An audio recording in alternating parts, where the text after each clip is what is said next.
Good evening, ladies and gentlemen, boys and girls. Welcome back to brand new TAT pod. First of all, before we get into it, make sure you smash that like button, subscribe to the channel if you haven't already, get involved in the comments, as I can see a lot of you guys already have.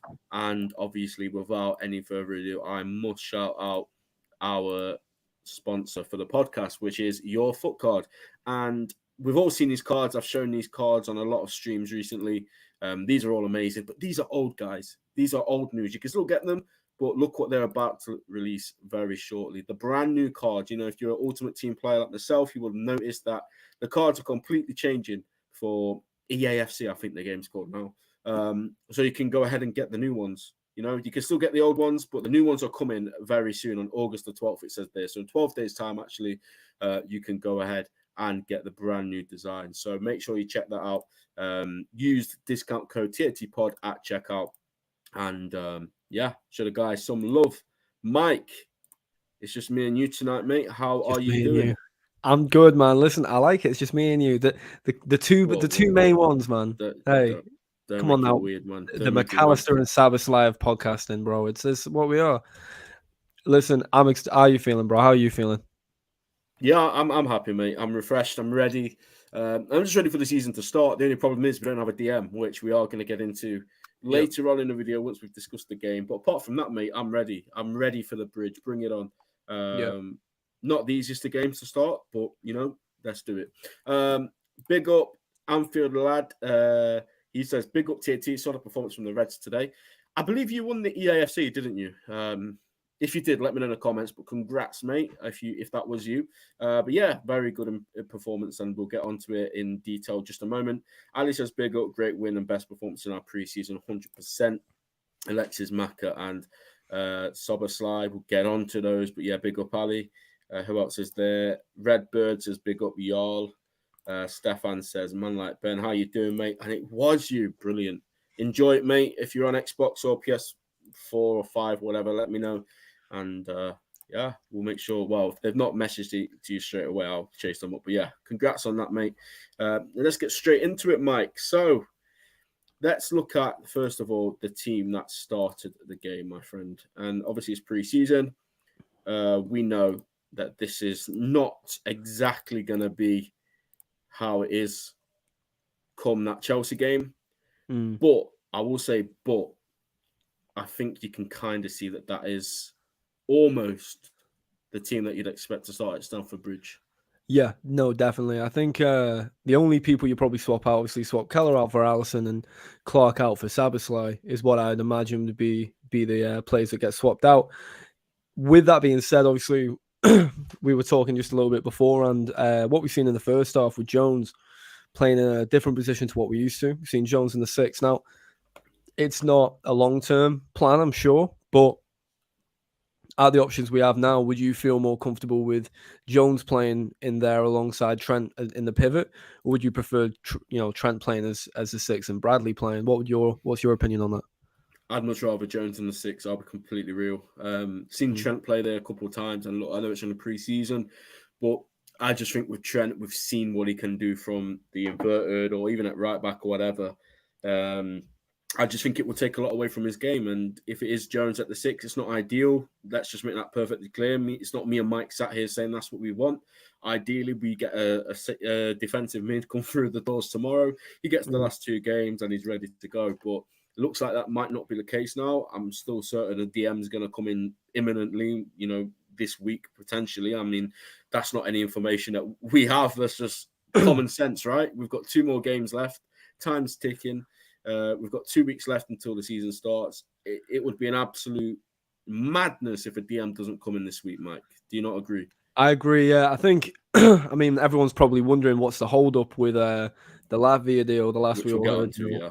Which we'll get onto, shortly. But we'll talk about transfers near the end. In terms of the lineup we do see here, though, Jones in the 6 I thought he played outstanding, considering, I think, Hamza makes a good point there, for England's under 21s, it was him and Gomez played as a pair, and I thought Jones was fantastic in that, and he put some man of the match performances in during that competition. So I think it's exciting to see what he can do there. I think he's a versatile player. I think one bit of commentary that we've seen throughout the game was Jones's quick movement, his quick action in terms of first time 1-2 touch with McAllister, and I think that's something that comes with confidence. It's something he didn't have for the majority of his Liverpool career so far. Sort of built at the end of last season, and I think the Absolutely. did him a world of good. I think it did a world of good. What do you think? Yeah, I agree. But before I give you my thoughts, there is 40 of you guys in here. There's only 16 likes, so please make sure you're smashing that like button, guys. I must thank you at this point for getting us to 2K subs since we last streamed. So massive appreciation to anybody who subscribed, anybody who's watched a video, liked a video. It helps us massively, and yeah, we really do appreciate it. So if we can get that done, guys, we'd massively appreciate it. But yeah, with Jones, I think we just spoke off here, and we'll get onto this more in the later stage of the show. I think it will be him, to be honest, because yeah, we've spoken about how he did it for England. He's probably one of the most versatile midfielders we have, in my opinion. Like, he can play in an attacking way, he can play as just a flat 8. We've seen him play as a 6. Granted, Chelsea is completely different kettle of fish to an under-21s England tournament, but yeah, if it's him or Trent, for me, it's a no-brainer for Curtis to play there.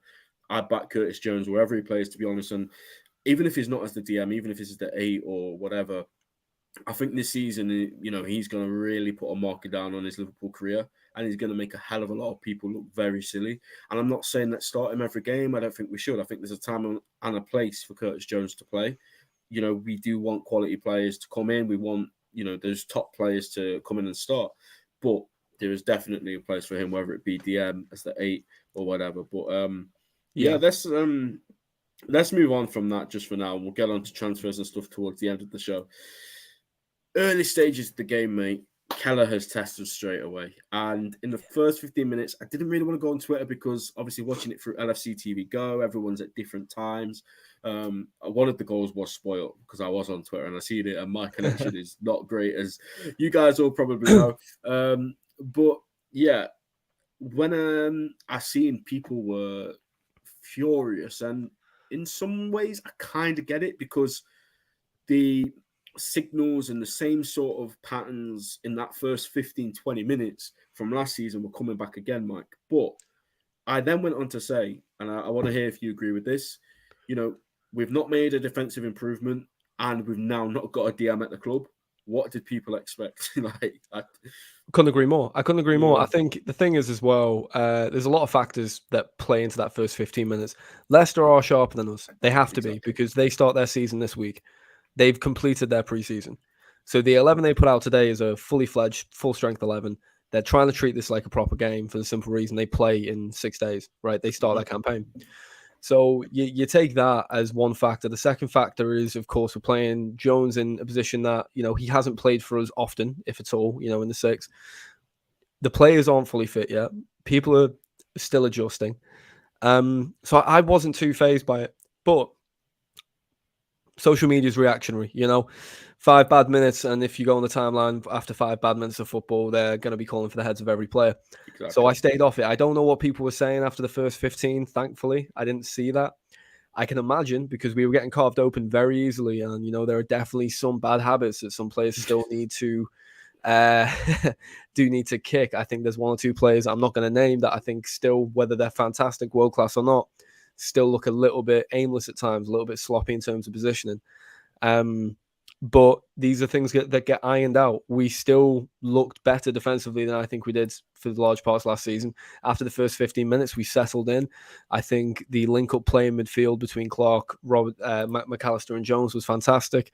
I think what we did see as well was game management. 15 minutes that we struggled in, but then the midfielders, credit where credit's due. Clark, specifically as well with McAllister, they took the ball, they set the tempo. All right. What's the best way to stop our defense being split open?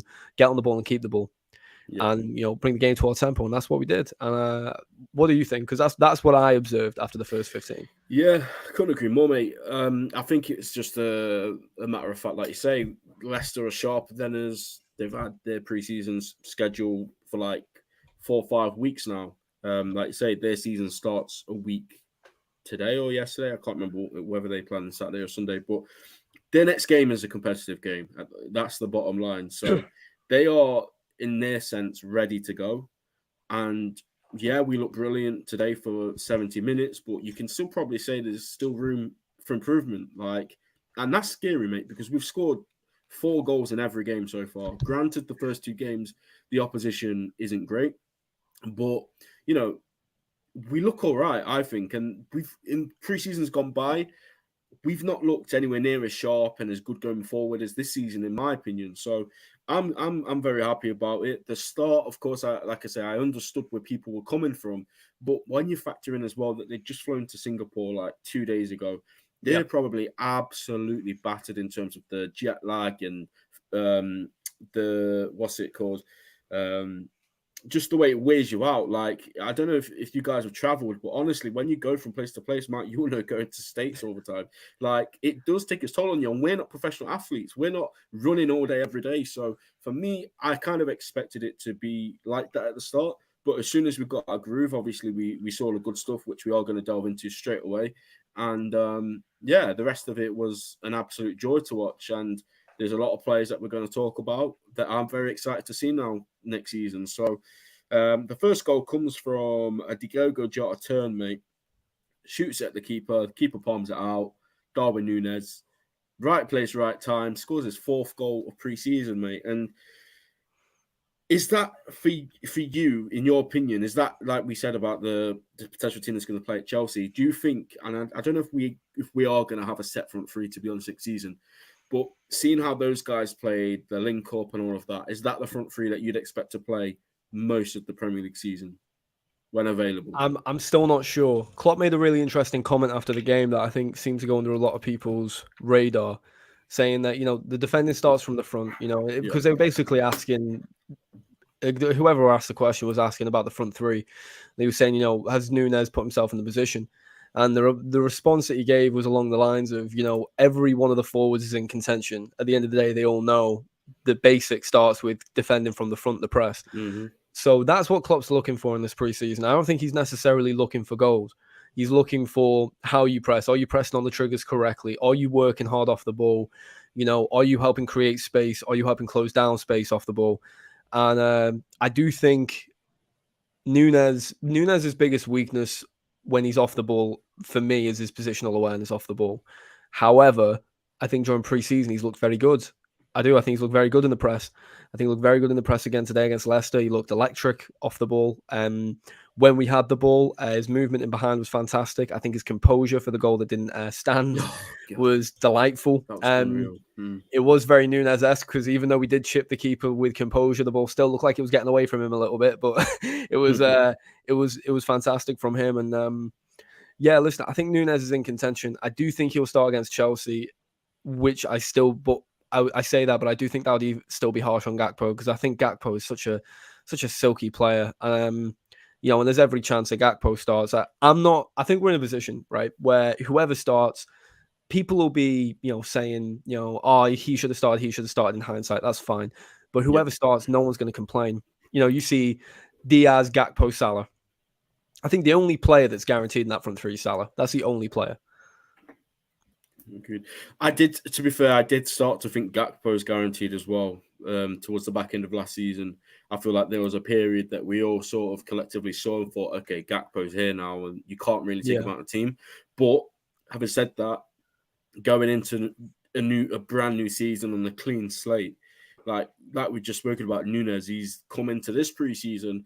I feel like, first of all, he seems more mature than he was last season in himself. Agreed. Like, I just feel like he's more like insertive on how he's played, how he's conducted himself. And look, I'm still sure there'll probably be a moment next season where Darwin does something Darwin-esque and kicks out at somebody. But I don't know. I just feel like now, last season, we sort of, okay, there's a young lad there, but this time for me, I don't know what it is about him. He's just coming with a much more mature sort of outlook on it, and his English is improving, which again, I've always said I'm not sure how much of a factor that is, because when you play football, you communicate through football, don't you? So I'm not sure how much of a factor that actually is, but apparently it's helped him massively.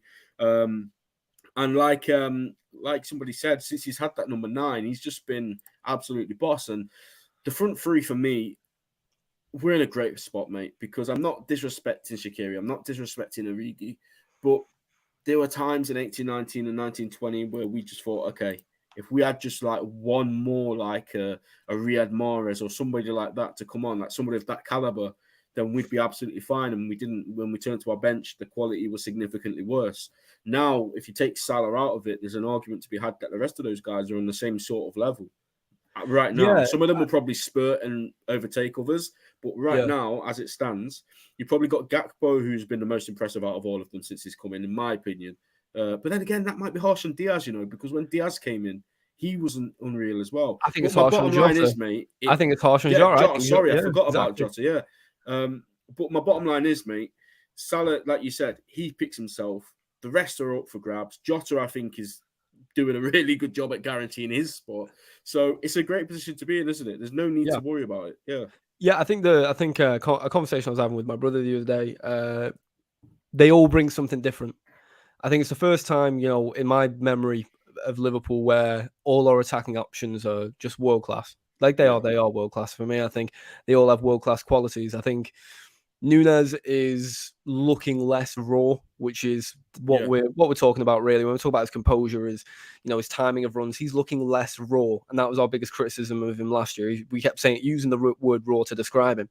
Exactly. I think Diaz, if he can stay injury free, is going to be such an impact. Whenever he plays, I think he's going to probably have more of an impact in Europe than he is for the Prem for us. But we'll see. I think Jota is the best finisher at the club, other than Salah. I think you talk composure personified when you need a winner. He's the guy. He's the guy. You've seen that against Spurs. He just seems unfazed in those moments. Gakpo, he's Firmino reincarnated in many a way, which we can't complain about. And then you got Doak as well coming through. So I think into the forward options are fantastic. We spoke about this. Doak. There we go. You know what? Bully me into. I'll mispronounce on purpose. I don't mind. But yeah, Doak. Ben. I don't know why I called him Doak. Well, that was bizarre phonetic pronunciation. But you got Doak as well. But I think just in general, it's the best. For me, it is the most explosive attack in the league, or has the potential to be. Rather, obviously, I don't want to call it yet. Yeah. No, it has the potential to be. I think our biggest weakness right now is the other end of the engine. But even saying that, I think there's still a lot of quality there. It's not like we're lacking quality in defense, but I think we're just lacking a amount of quality. Just one more body. Like that's the bottom line. One more body. Yeah, a quality body, by the way, not just any random player. Because then Kwanzaa, who I'm sure we'll get onto in a bit, could make do. But that's not what we're saying. We want somebody that is going to keep those guys on their toes, just like Konate did when he came into the squad. But guys, there's still 51 of you watching, which is amazing. So thank you. But please smash the like button. We're actually on a 1 out of 2 ratio because there's 25 likes. So that means half of you guys sat there are being lazy and not liking the stream. So please like the stream, or me and Mike we'll just go. It's as simple as that. To be honest, for every single like, I will gain an inch of height. For every, it's true. I'm currently 5'8", so if you guys want to get me to 6'2", that'd be fantastic. There we go. There's some just before you go, mate, and waffle on about whatever you're about to say. We have some TAT royalty in the space. Shigs, hope you're doing well, mate. I hope you're having a good day. Shigs will be back on soon, guys. It was just something came up today, actually. And Connor, if you didn't know, guys, this is the guy that does all the graphics on the channel, all the thumbnails, everything. So yeah, massive shout out to Connor, a big part of TAT doing stuff like that, because I haven't got a clue. You guys have probably seen my thumbnails. They're not great. But let's talk about the second goal, mate, because there was another youngster. Well, 2 youngsters today got their first unofficial goals for the clubs. The first one was Bobby Clark, and I actually had to delete the tweet because, well, some Adam did, because I spot Clark with an E on the end and it's not. So apologies for that. But Salah obviously just squares. I think he comes from McAllister, doesn't it, at first? I think McAllister gives it into Salah. Salah just squares it to Bobby Clark, and Clark, lovely little finish. So did you put that on the screen? Yeah. Yeah, that um, threw me off because I'm sure I did put that on the screen. We need but to get no, you off this listen. StreamYard thing, man. Log out, please. But yeah, Yeah, go no, I on. will never log out. You gave me too much power. In terms of Clark's goal, though, I think we should really talk about McAllister's impact in those goals. The Yeah, first goal, he's the one who he spins on the spot, plays it through to Jota, and the second goal, he shows great composure. He doesn't get flustered, retains the ball, plays it to Salah. Salah composed, rolls it off, and it's a lovely finish from Clark. He guides it into the back of the net, suppose. just Yeah, keeping it away from the keeper at all times. And listen, for me, Clogs came out of nowhere. Maybe I wasn't paying enough attention, and to our youth, but like Clark is someone I really didn't know too much about, but I'm impressed with what absolutely. I've seen. And what do you think about Clark? What do you think about the goal? Yeah, I agree with you. I didn't really know too much about him. I remember we signed him from Newcastle, wasn't it? And like, I seem to remember there was a bit of hype about him, but I just thought it was like another one of those, when you pad out your not stat pad, Yeah, but like you pad out your academy, hope you sell someone for a few million at the end of it, and there you are. But he seems to be involved quite a bit this season, and that makes me think that there is actually something there that they're looking at. Whether they're actually going to loan him out or whether they're going to keep him around for like the Cups and Europa League. But he's definitely not done himself any harm, has he, with how he's not played? at all. Not at all. I No. think the system we're playing, he really suits the right side. He seems to understand the tempo of it. His work rate's fantastic. He's not slow on the ball. He's still raw. He still makes the odd mistake here and there. You're expected in preseason and at that age. But he doesn't look out of place. There are some players when they come in preseason at a certain age, you go, yeah, he's clearly still very raw, still very young, maybe alone or stay in the academy. But he doesn't look out of place. You play him in the FA Cup or the League Cup. I'm not upset about that. And some Europa League games as well. It's fantastic. And like Oswald said, we've got a fantastic Agreed. plethora of youngsters coming through, and it's just very exciting. Yeah, no, I agree completely. And you got Jarrell Kwanzaa, who we'll talk about more for the second half, but he was good today, that block that he did. And he was applied that at the start. I was like, is this just another one that the nerds are going to hype up to then inevitably not go on and do anything? Like, I remember when Billy Kamachi came on the scene and everyone was like, yeah, this Oh, guy is like the real deal. And then you don't see him for another 5 years and he's still at the club, I think, in some capacity. But yeah, no, Kwanzaa looked good. So we'll talk about him in a bit. But the same with third McConnell. goal, McConnell as well, yeah.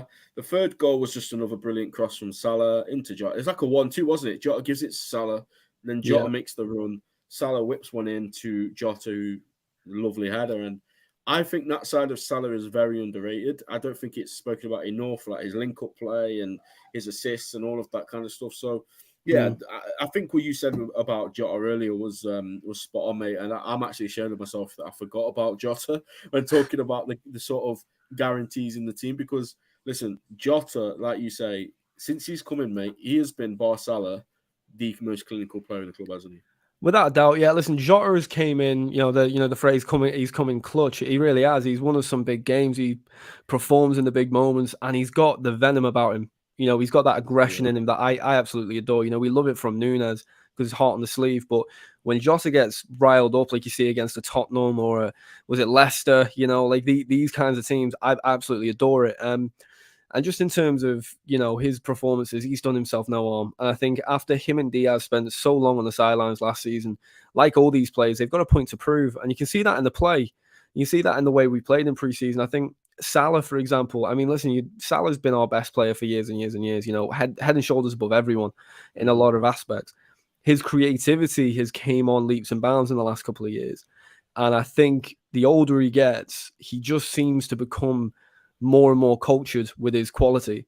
Like the cross he played today for Jota, we come to expect that from him, but people don't realize just how incredible that ball was. It was perfect.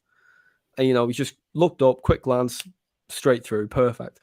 And I really think we're going to see that side of Salah a lot this season in terms of assisting for Nunes and Jota because he's got a wonderful link-up play with those. Yeah, absolutely. And I'm not, to be honest, for somebody of his height, I don't Yeah, think I've seen somebody like that score as many headers as he does. It's absolutely yeah. insane. Like it's crazy. He scores so many, and yeah, I think he's been brilliant since the moment he came in. I think it was Arsenal. He got his first goal. Mm. Ever since then, obviously he's had a lot of injuries, and there's been times where he's been out of the team for a few months, and even last season he was out of the team for a very long period of time. And I said if we had him fit for that time, we'd have got top 4 comfortably, in my opinion. But yeah, he's an absolutely fantastic attacker, and yeah, we're absolutely blessed in the forward line now. There's absolutely nothing to worry about. Whatever team we play up against, I'm sure Klopp and his team would do their research into what sort of players suit that team. So for low blocks, you'll probably go with Luis Diaz. Somebody that's a bit more open, you'll probably go with like a Jota and Gakpo, just stuff like that. And they're all going to play so many minutes next season regardless, because we're in every single competition. And as far as I'm concerned, because we've only got Klopp for 2 more years, we're going to take every single competition that we're in now extremely seriously. So they're all going to play. They're all going to get minutes. There's absolutely no need to worry about who's the set front 3. That is literally, apart from who's our number 1 goalkeeper, the most set in stone thing that we don't need to panic about now. So yeah. Second half teammate, we make the 11 changes. I was quite surprised, to be honest, because I thought they might have given these guys a bit longer this time, because obviously we've only got 2 more games, but it looked like this is the one where they're going to carry on doing. It's 3 years. Sorry, 3 years. My mistake. Yeah, it looks like for this game just gone, they're going to keep doing the 45-45. Maybe Bayern Munich will be one where I think Munich will be different. These guys 60 minutes. Yeah. Well, yeah. Talk to me about this team, mate. There's a certain midfielder I want to talk about a bit later on. I'm sure everybody will know who it is, but McConnell. Yeah. I think this is bit parts what a Europa League team and our cup team will look like. We're going for the 6th tuple. Christ, we're lifting the trophy after every preseason game at the moment, aren't we? Yeah, I've already won 2. Already got 2 in the cabinet, boys. So that if next season goes to pot, we already have 2 trophies. But if we keep Kelleher by some miracle, and I think it would be some miracle if we kept him, then my God, we've got a wonderful backup keeper for the cup competitions in Europe. I think Gomez, by just the way this preseason's gone, he is our backup right back. I think that's been set in stone now, which leads me to believe we'd sign a centre back, but who am I to know? Kwanzaa's obviously done fantastically well in preseason. Maybe we're going to try and embed him into the squad this season. That's an interesting thought. We'll see. Tsimikas play the inverted left back. I don't think that is I don't think that's a real role. I think that's just something we're doing at the moment. I really don't think that's something you've got to feel sorry for him as well, because he's not that sort of player. Like Trent, yeah, fine. He's got the skill set to do it. Kostas Tsimikas has never been asked to go into midfield in his life. No. So it's like, no, not at all. You're putting him in this situation where people, I gave him criticism over the last couple of games, and is he good enough, whatever. But then you've got to realize, you're almost giving him an impossible task of doing something that he's never done before. So you would like to think it is just something temporary, because, yeah, if anything does happen to Robertson or whatever, that's what we're going to be seeing. And I think we're all pretty much on the same page that he just can't do it. And that's not his fault. He's a left back. You know what I mean? You can't just mold everyone into that inverted. Only the greats, and, we've got one of the greats, thankfully. Yeah, we have. And I think, listen, the inverted role is something that, I don't know when it got introduced. The first time I ever seen it really introduced was Philip Lahm. And, Lahm came and did that at Bayern and, made it look effortless. And for me, he's the best inverted fullback I've ever seen. And I stand on that until Trent proves me otherwise. Yeah, I was going to say, hold that. I'll hold that. Listen, I'll hold that. Lahm is the best inverted fullback I've ever seen. If anyone wants to argue with me right now, feel free. Trent. No, right now, right now. But I'm saying just hold that thought, because in a few years you might be saying something different. I think I will. I think after this season I might say something different. I think I just need to see Trent do it for a long period of time. But yeah, we're not going to be doing it on the left-hand side. I think that is just some makeshift stuff we're doing right now. Elliot Szoboszlai, I thought they both Szoboszlai rather. I thought they were both fantastic. Doak, I pronounce that right. Doak was electric. I love Doak. I do. I know I can't say his name, but I thought he was fantastic. So direct, technically brilliant. So I just seen the Anfield Talks comment. And then Gakpo and Diaz again, outstanding. I thought second half we actually played better than the first. Stefan, pull this up. Stefan, if I had a penny for every time that joke was made to me, I'd be a multi-millionaire, son. But thank you for the comment. But yeah, I don't know. What did you think of the second half? I agree. There's one player that I really want to talk about, Szoboszlai, because this guy, he played for 20, 25 minutes Mm. and he was immense. And we saw him almost do an absolute madness when he steals the ball from, I can't remember who it was in midfield, and then tries to do a Xabi Alonso and score from the halfway line. The keeper did very well, to be fair, to stop that, because it's going over his head and he's managed to just get his head on it and put it out. But yeah, Soboslai scored that. I actually would have celebrated that like it was an actual goal. You know what I mean? Like, it would have been Yeah. nuts. But not even just that, just the way he plays. Like, I think all these years, like when he's been at Leipzig and Salzburg, I think I sort of didn't fully understand what he is. Like, I thought he was just more like he's an attacking player. He's got flair. He's got finesse. But the guy's an absolute machine. Like, he's a machine. And you can see that's why we've brought him in. Obviously, he's got all the creative aspects. We saw the corner, which we'll get onto. This guy needs to be on corners. That's a fact. Yeah, I don't want to see Put him Robertson on. hitting another corner. Exactly. Yeah, agreed. I said that to my brother. Like, that's one of the biggest takeaways from this game, that we've got a new corner taker, which is Massive. amazing. But yeah, just the way he's conducted himself. Obviously, he had the little injury which kept him out of the last game, so it's a bit frustrating because you get this new £60 million player. You're really excited to see him. I'm sure he's really excited to get going, and then all of a sudden it's been interrupted for a precaution thing. But look, he played today for 20, 25 minutes, mate, and I was absolutely, in awe of him and McAllister from the first half, and like I say, Elliott. And I think somebody mentioned it just then. It was so fast in this game, and the press was like Anfield lad just said here. The press was immense, and Szoboszlai was one. Yeah, he was like the main. Like, there's always a trigger, isn't there, where one person starts it. Yeah. For me, it was him, and that's honestly one of the things I'm really looking forward to next season, mate. And I know it sounds so simple because a Klopp team is sort of built around the press, but last season, mate, we just didn't see that, did we? So to have these players now that are doing it, it's giving me that excitement again. Yeah, I'm in agreement. I think the thing that what side he plays on the left or the right, we'll see. He was left, again, wasn't he? He was on the left again. So if McAllister does end up playing on the right, I need to go find that video clip of me calling that. But I don't think anybody disagreed. Yeah, well, Lila disagreed. Lila disagreed intently, but that is what it is. I just like to be proven right. But yeah, there you go. Listen, it's never a stream without any El Capitan praise. Hey, listen, I don't blame him. Get him in. But I think, listen, having a midfielder that has such a physical presence about him, but it also has the technical brilliance that maybe we haven't seen in midfield for cheat code, mate. Yeah, he's got a wonderful combination of a lot of different qualities. And I think getting him for 60 is a bargain. I really do. He's looking like a real talent. We'll see how it goes, but yeah, he played brilliantly. The corner, we really need to talk about the corner. Pace. Let's talk about the corner. That corner was fantastic. He put a couple corners in, all of which were good. We didn't see a bad corner from him, which is, for Liverpool fans, we're used to seeing a lot of different types of corners. You know what I mean? But yeah, the kit's growing on me as well, mate. Yeah, I was just about to say, I just seen a post, and there's that whole cliche that this man makes any kit look good. And I just seen all of the lads wearing that kit today. And I was like, you know what? I even tweeted it. It got like 2K likes as well. I owe this kit an apology because it's starting to grow. I don't think I'm going to buy it because I still think I don't like it enough to go and spend. Like the red one with McAllister on, I was like, yeah, I'm getting that straight away. But this one, I think I'll wait a bit longer. But it's definitely growing on me. It looks good, man. It looks so good on like Nunes and all the boys. Like, big fan of this.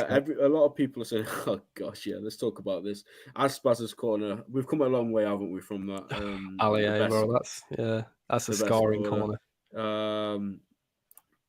Is Pavard as well as Florentino still on the Liverpool radar? We don't know. We'll get into transfers in a little bit. We'll finish on that. We'll talk about what's going on at the minute regarding a search to midfielder that, again, people seem to be losing their minds over. And to be fair, I'm getting a bit not worried, but a bit twitchy because I put a lot on the line telling people that Lavia you were very confident. I still am. I'm still confident Lavia will sign. I'm very confident, but the longer it goes on without an update, I'm like, oh gosh. We'll be pulling up your tweets, mate. do it. Let's talk about. Let's just talk about what's next, mate. We've covered the game. We've spoken about most of these guys. Ben Doak, by the way, we didn't finish talking about the corner, so I guess we should probably conclude that. The corner does go into Matip, who knocks it down to Ben Doak, and you'd think that the shortest Liverpool player in the squad, who is all about pace and trickery and all of that, would score some sort of wonder goal for their first goal. But no, Ben Doak scores a header, mate. Yeah, listen, his movement, determination to get there. There's a lot of talent in this kid, and there's a lot of excitement around him, and you can see why. You can see why. Don't get me wrong; it looks like a simple header, but he's alert to it. Everyone else is flat-footed around him. He's the one who moves onto it, and he's just so exciting. And I think a talent like him gives a chance to give Salah a rest in cup games. I don't want to see Salah playing in Europe, which I never thought I'd say out loud, but there you go. Wow. Yeah, I don't want to see Salah playing in the Europa League. This guy's eyeing up 60 goals, mate. I hope you know that. That's how he's thinking of it. If we get like a group with, I don't want to disrespect anyone, but like I know what very good teams, he could score like 2 or 3 each game. I'm not even joking. Yeah, Salah might look to stat pad. That's true. That is true. But listen, we'll see what happens there. Another young lad I want to give a shout out to is Scanlon. Unbelievable little cameos he keeps making. I really don't know anything about this player, but every time he's on the ball, he looks electric. So I hope there's something in that kid for the future. I hope it's not the last we see of him this preseason, because I think Scanlon, he looks like a live wire. So, I hope he keeps driving forward. Yeah, absolutely. I agree with everything you've just said there. Kwanzaa as well. Maybe he'll stick around for the cup games and all of that. But yeah, we're good in most areas, but we probably just need a couple more in a couple of areas, and we'll get on to that. But everyone's asking about Lavia on Twitter. That seems to be the talk of the town at the minute, and rightfully so, because 4 days ago, David Ornstein did an update saying first bid was rejected, but Liverpool are going to table another bid, and since that, there's been nothing. There's been no updates. There's been absolutely nothing. No journalist has come out and said this is still happening, or Southampton are going to accept, or even if it was like Southampton rejects, like we don't know anything else since that bid has supposedly gone in. But what we do know, Mike, is that Romeo Lavia only played 15 minutes yesterday. So when you think about it, Southampton are in a similar spot to Leicester, what we saw today. Their season starts on Friday, I think, actually. Their team that they put out yesterday, I saw Southampton fans saying, that's going to be the team that starts the season. And Lavia wasn't in there. He only played 15 minutes at the end. Is that a sign that he's on the move, in your opinion? Or? Well, listen, you'd normally start the players you expect to start the season. That's how I see it. I think if you are starting an 11, the same you see with Leicester today, they started the 11 they expect to start the season with. I think it's the same. I think Southampton have played the 11 they expect to start the season with. They don't expect Lavia to be in that, which tells me that by the end of the week, we should have something happen. That's how I see it. I think that's fair thing. They don't want this to drag on. They won't want this dragging on into the season. It'll affect their club in some way, They'll want the money so they can reinvest it. So I don't know what the holdup is. I think they're holding out for an Atletico Madrid or Chelsea to come in and just put 50 on the table. That's what it feels like they're holding out for. They want the money. If he wants to come to Liverpool, then money talks. He may want to come to Liverpool, but I think if they he's not going to go Atletico Madrid over Liverpool. Come on. I wouldn't disrespect Atletico Madrid. I'm not disrespecting them, but I think if I'm a 19-year-old defensive midfielder that has the world at my feet, I've got 3 clubs on the table. I've got Atletico Madrid, Chelsea, Liverpool. Atletico Madrid offered me Champions League. I'm pretty sure they got Champions League again, didn't they? I know that I'm going to learn. I know that. No, listen. Let me. Is this a rumor or have you just made it? No. I read this today. Also, it doesn't even matter. I'll play devil's advocate. Wow, everyone's coming at me saying going crazy about me saying Atletico, but let me explain. They're one of the best ran defensive teams in Europe. That's without a doubt. You're going to learn your trade there. One of the reasons Trippier became as good a defensive fullback as he has become was because he went there. He didn't learn that at Tottenham, right? He didn't learn that under Dyche either. He learned that at Atletico. So if he wants to go learn his trade, go into Atletico, go and play in Champions League, I can understand that appeal. Chelsea would be completely monetary. It would be completely financial appeal. They could offer him sums that we can't offer him, right? The appeal for us from Liverpool, obviously the history of the club and all that, that speaks for itself. But also, I think he'd be guaranteed 25-ish Prem games a season starting, which is where he's at now. So there's that appeal. Payment-wise, these 2 clubs will pay more. And it'll also come down to what the club accepts, because at the end of the day, the club run it. Mike ITK era Hamza. Yeah, listen, Wait, make me there's in the the know. source. The Anfield talk in the chat is from El Nacional. Another Liverpool account. I'm not gonna put on the screen. Says Atletico have entered the race to sign Southampton midfielder Romeo Lavia, according to El Nacional. I don't know who they are. I don't know if that's a green source, but we've got confirmation it's a red source. It's a red So, like I source. said, Mike, you are a red circle. That is how I will refer you to as now. Do not. You are a Oh big my fat god, red circle, mate. I'm Heinz Anyway, ketchup. My god. nah, we'll get Lavia. And look, this could come back to bite me, but Liverpool, we've said this so many times, we don't table bids. We don't just go and chuck money at this player and that player to look stupid in the end to miss out on the player. It's probably happened like twice. So the fact that we tabled the first bid, massive. That already tells me we want him, he wants us, because it was also said that personal terms are fine, wouldn't be an issue. And then that got rejected straight away. Then we were going to table the second bid, which is closer to the evaluation. Still not exactly at it, but very close. 45 mil. And like I said to you off air, mate, if they turn around and reject that, you go up 5 mil. So what? And like somebody said in the chat earlier, maybe Fabinho completely going and that being signed, sealed, and delivered is now going to trigger this. And tomorrow we get some news. And that because I just don't see how we can't get any news this week, one way or another. I Whether it's agree. accepted or rejected, we have to know. Like, Listen, I agree with that. Listen, we'll know by the end of the week. But I think genuinely by the end of the week, we'll have one in the door. You know what? I'm starting to realize how bad El Nacional they are. All right, I take back my don't make me a red sauce. I never believed it. But listen, by the end of the week, I'm expecting him to be in the door. I think, to be honest, by the Bayern Munich game, I'm expecting some, Fabrizio, here we go news. But we'll see what happens. I expect one in the door, and then, to be honest, I expect another one to come soon after. That's my opinion. Oh, well, we'll see. And yeah, I think that's the main thing, like getting him in first and then seeing what comes next, like swiftly after, because time is ticking. We've got 2 more games left. Like whoever signs now, I don't even think they'll go Singapore. I don't think there's any point because there's only one more game there. And if we do make a signing, it's probably going to be absolute minimum by like Wednesday, you'd probably think. So there's probably no point in them going Singapore now, which is disappointing, to be honest, because Klopp made it crystal clear that he wanted all of his players in that were going to be like big parts of next season's plans before preseason. But he also said that the better players from the better teams can take longer, and that's absolutely fine.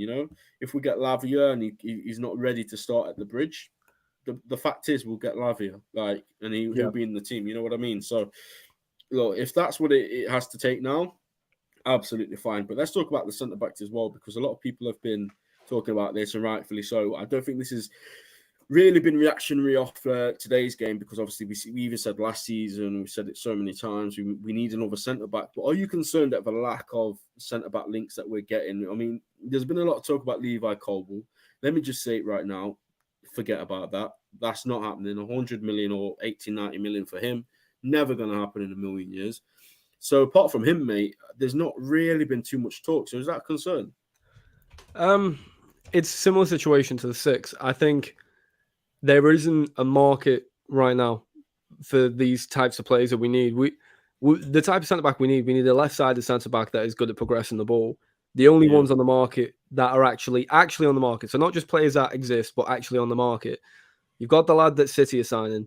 You've got the lad that Spurs are after. Other than that, there's not much really on there. You never know. We could be waiting for Nat Phillips to step up. You never know. I told you Nat Phillips would come up in the pod, by the way, Ben. I did say it. I don't actually hate the guy. That's the thing. I just don't. I know you don't. I love that. I genuinely. It's not even sarcasm when I say I love that boy.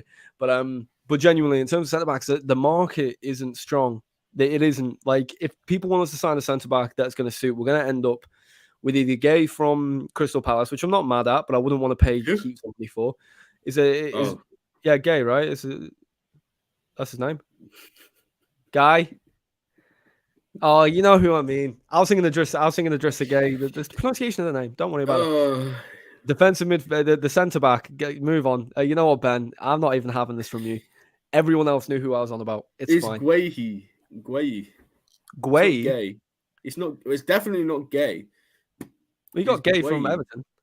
Guys, put down below how do you pronounce the centre back from Palace. It's Gueye. In my opinion, it's Gueye. I I don't thought think it it's was gay. gay. I'm not gonna lie, and that's just sort of how I thought that's how you pronounced it. It is what it Surely is. not.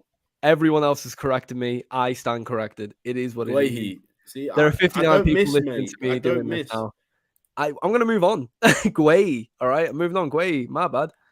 Mark Gueye, all right. Is everyone happy? Are all 59 of you happy that I've got this pronunciation right now? Mark Gueye.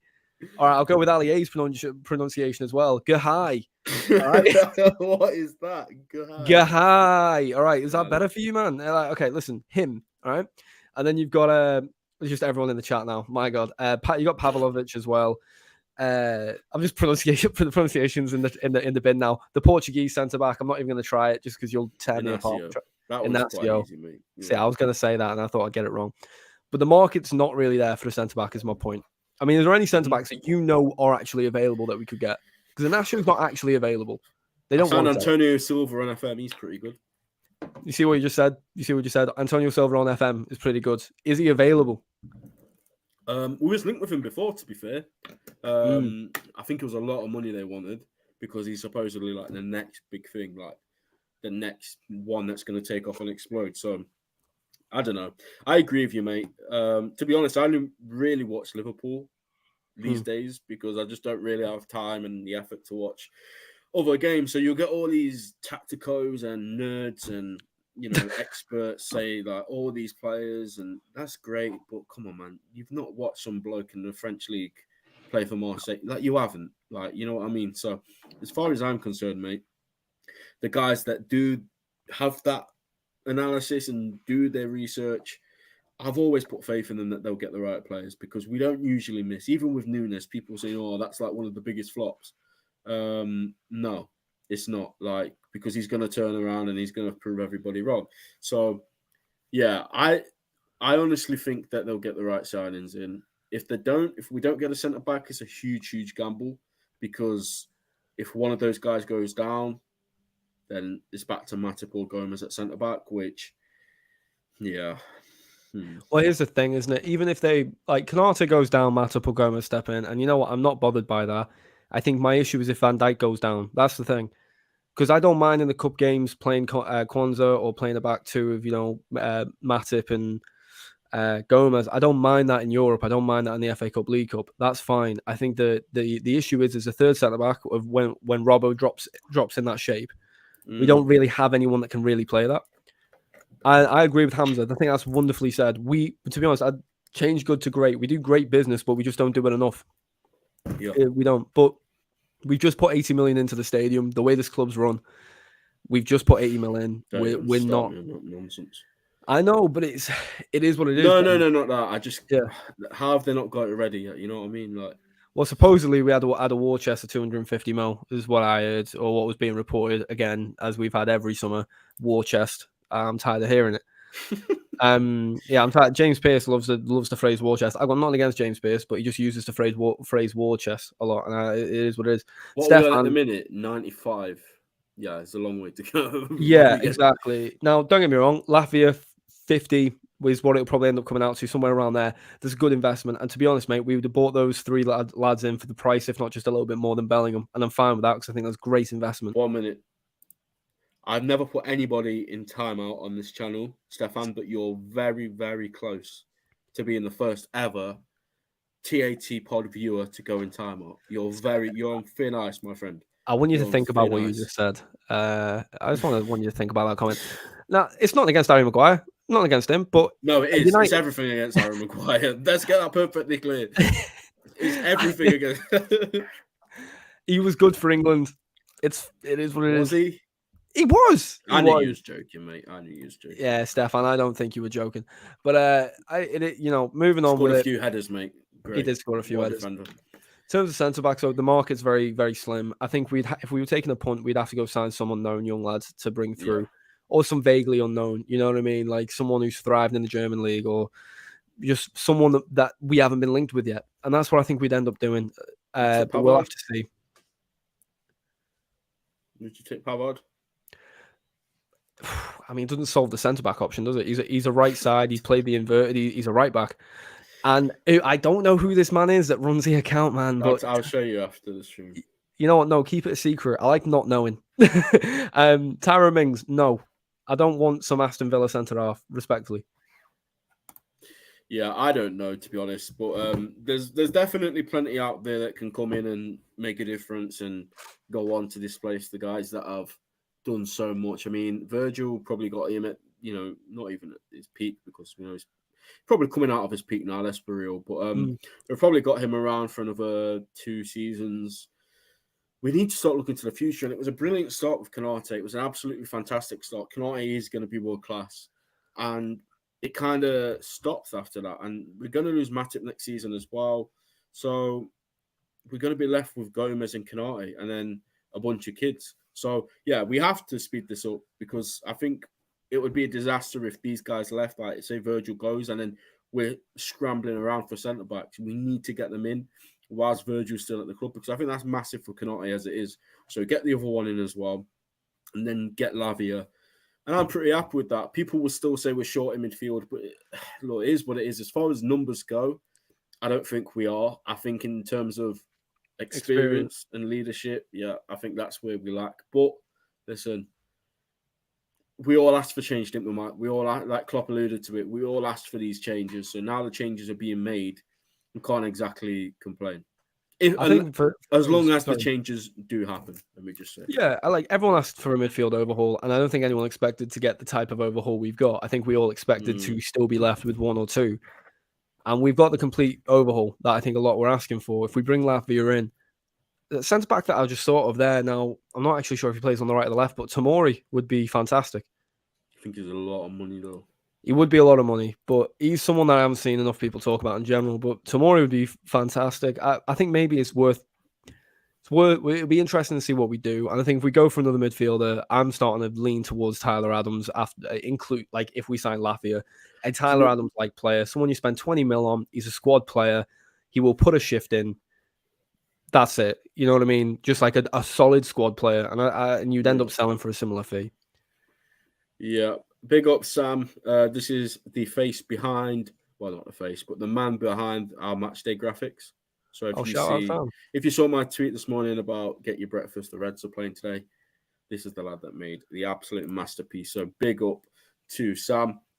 Yeah, that was what I was going to say. Michael hit the nail on the head. Have you seen his injury record, mate? No, I haven't, to be fair. It's terrible. It's awful.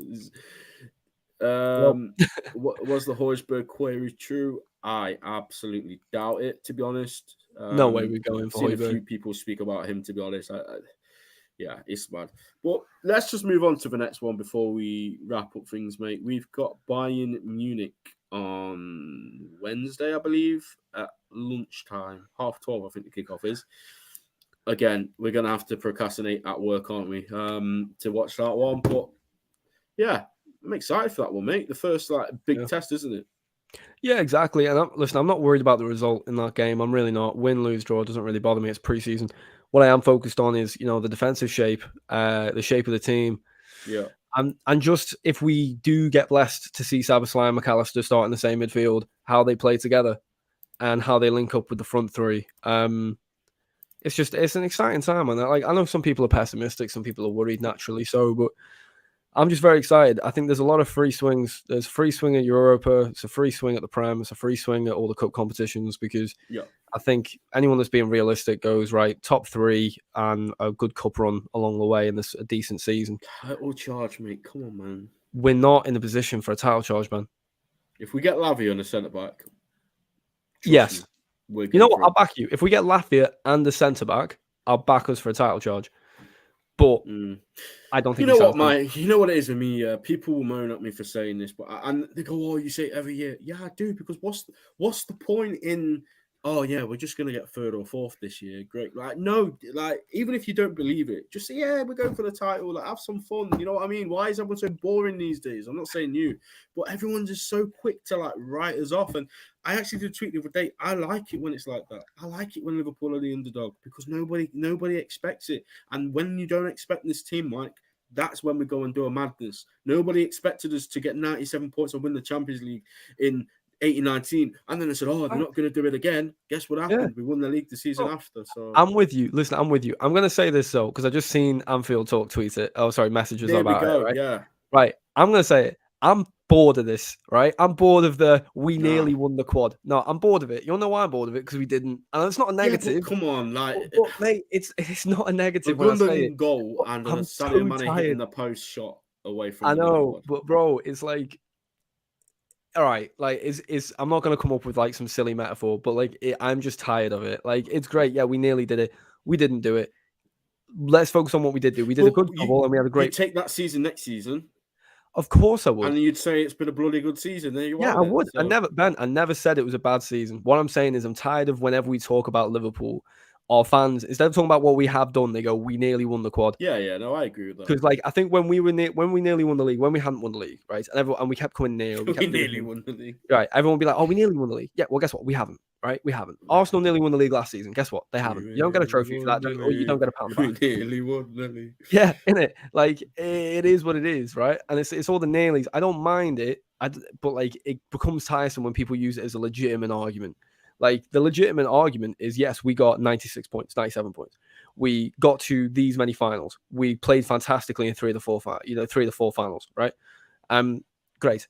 Like that is real accomplishment. That's the real accomplishment to focus on. But like people Yeah. going on about how we nearly won the quad, get past it. We didn't. We did a double. That's what we did. We did a double, and it was a great But we double. nearly won the quad. Oh, Ben. But we did. We nearly won the quad. Like, But we didn't. But we just didn't do it, did we? But there wasn't like that much of that there wasn't that much more we could do. Like We could have won it.